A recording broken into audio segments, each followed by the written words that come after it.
I kind of feel like when it becomes so easy to become something, and it's very much depending on your financial ability to get there, then things can be a little bit ruined, and we need to watch out for who we're learning from. Hello, I'm Angie. Welcome back. Thank you so much for being here. In today's video, I'm going to be talking through the essential information you need if you are someone who practices yoga about spotting red flags in your yoga teacher. Yoga has been around for centuries, but in the West, we have really managed to dilute the practice of yoga down, and the yoga industry has become a place that can feel really toxic. It can feel really exclusive. And are we communicating the message in the yoga industry that wellness and being able to join in on this practice is only for you if you look a particular way, if you fit a particular aesthetic, if you've got a certain ability?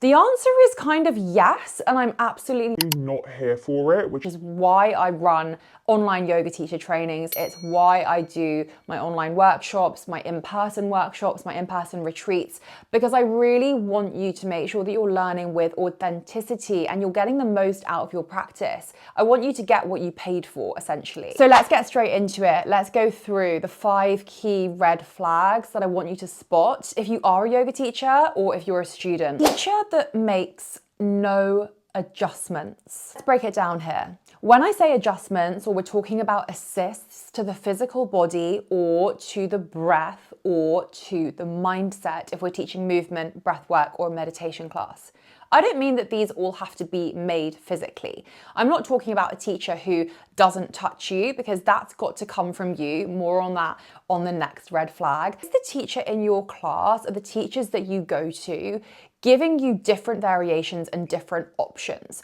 Or is it just a clear, go into this pose, full stop? Because if it is, that teacher is not taking into consideration that there are different bodies in the class, there are different abilities in the class. And without pinpointing someone and pointing to them and saying, no, you do it this way, based on the way they look, we absolutely should not be thinking that just because that person's a beginner, they need to do this option, or just because that person is in a bigger body, or just because that person is pregnant, or just because that person looks a little bit older to us, we shouldn't be adjusting on our perception of that person. We should be giving adjusts to the entire class and options and variations. Let me give you an example. In a downward facing dog, a really common myth is that you're doing it wrong if your heels don't touch the ground. Your legs need to be completely straight.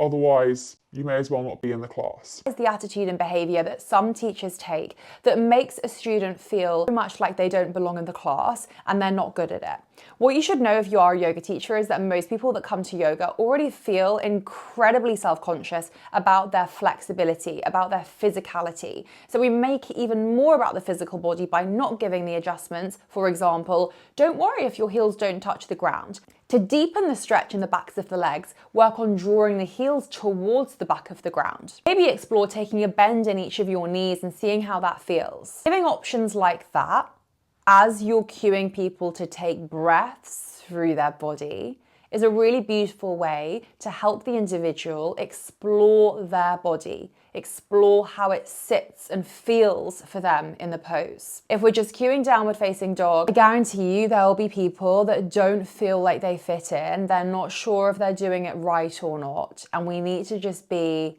a little bit more inclusive when we are teaching our classes. Red flag number 2, no consent.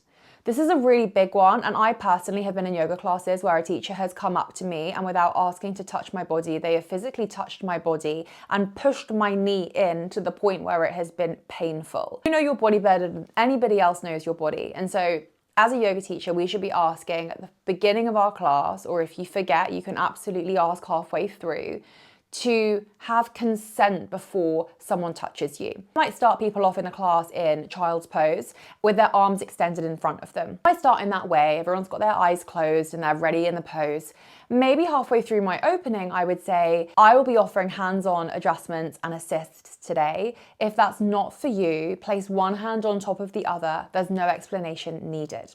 Something along those lines makes people feel really comfortable to not have to put their hand up and say, Please don't touch me. Because people feel awkward about that sometimes. People are people pleasers. They don't want to offend the teacher. So if we do it that way, they're placing one hand on top of the other. I can look around the room and see, okay, that person does not want me to physically touch them. I can still give physical adjustments as per red flag number 1 to switch it into a green flag. We are giving those physical adjustments to everybody. But for this number 2, we're making sure that I make sure that I only touch people who have given me consent. It is green flag energy to do that. Do not trust a yoga teacher that just comes up to you and thinks that they know your body better than you do. Because your body is your property, respect it, and allow yourself to set the boundaries in place so that someone's not touching you without you wanting them to. This one is pretty close to home because as a yoga teacher in the West, I've experienced a lot of times people telling me not to use Sanskrit because it excludes people, not to use Sanskrit because people don't understand what it is. What? Doing your entire class in Sanskrit, you're going to be a Sanskrit scholar and you're going to be a bad teacher because you need to use the Sanskrit and explain what it is you're saying. When we use Sanskrit, we're also explaining what it is. Adho Mukha Svanasana, downward facing dog. Chaturanga Dandasana, 4-limb staff pose, lower yourself down from plank. Urdhva Hastasana, your arms up to the sky, gazing up. Uttanasana, dive down and take a forward fold. That is how we use Sanskrit successfully. And if a teacher is not using Sanskrit at all, it is a red flag. Why? Because they're thinking that it's okay to remove that part of the culture, which by the way is absolutely crucial, essential, beautiful, so important, to favor the poses. And that is teaching to please the audience. That is how yoga's been commercialized and commodified in the West. If we only see it as a fitness practice, think about how you can bring the culture in more if you're a teacher. That's your green flag energy. The red flag is to skip the Sanskrit altogether because you think People don't really want to know that, and maybe I don't really feel confident doing it. So you know what? Let's sweep under the rug everyone else's so we can ignore it too. no, no, no, no, no, no, no, no, no, no. We don't do that. P.S. If you are wanting to learn a little bit more about pronunciations, I have a whole load of videos up here, so make sure you go and check them out. And I also have an online yoga studio called Unearthed. Over 350 classes, all led by Indian teachers, online, on demand. You can access the classes whenever you want. We have members all over the world. That way you know you're learning from people who were born and raised with the culture. They know how to pronounce these words correctly. Come and learn from us. Red flag number 4, mispronouncing the Sanskrit. Okay. This one I know feels a little bit harsh because I know I have an advantage in that I was raised with the culture, or I hear the mantras from when I was a child. You know, my baby now, he hears the mantras. He's been hearing mantras since he was in the womb. He's going to have a pretty good pronunciation of Sanskrit because he's just been used to hearing it. And I understand that I had that as well, and therefore there's an advantage. However, I still have a British accent. I was born and raised in the UK. I have to switch out of it to switch into the Indian, the Sanskrit, and how to pronounce the words correctly. And if I can do that, you can too. You just need to learn how to say them correctly. Stop being fearful. I think this is a red flag in a teacher who's afraid. You've got to, number 1, be open to getting it wrong and understand that you probably have got it wrong in the past, and no, that doesn't make you a bad person. So just accept that. And number 2, you've got to make sure that you're continually learning. So you might think you've got it all down, you've got it all correct. I guarantee you there's more that you could learn because yoga is a centuries old practice. I'm still learning. There's so many ancient texts, so many different philosophies. It is an ongoing practice. The minute you think that you've got it down and you know it all is the minute you've gone wrong. So make sure that you are taking your yoga practice seriously for yourself if you're a teacher, and still teaching, but never losing your sadhana, never losing your self-practice. That's going to keep you grounded, and that's going to keep you deepening your practice for your students. Make sure that you learn more Sanskrit, that you take the time to study the pronunciation. Check out the pronunciation videos on here. That's really going to help you. And don't be afraid of thinking, I got it wrong in the past. So I feel so guilty. I'm just not going to do anything about it because I'm too embarrassed. What if I get it wrong in the future? No, you guys can say Tchaikovsky. You can say Beethoven. Have you seen how those things are spelt? So bring it in.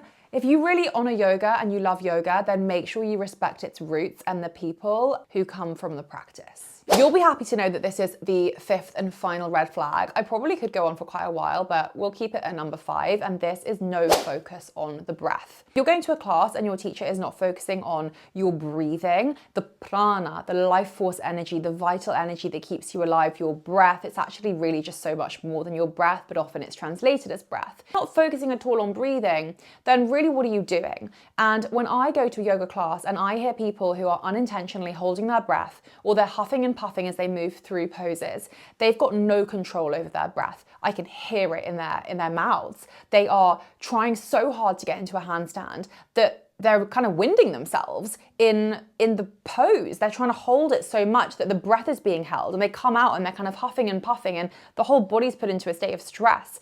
When we move through these dynamic energizing vinyasas, ashtanga, rocket, power, whatever it is actually, if you use your breath, let me tell you, you're gonna hold the handstand for longer.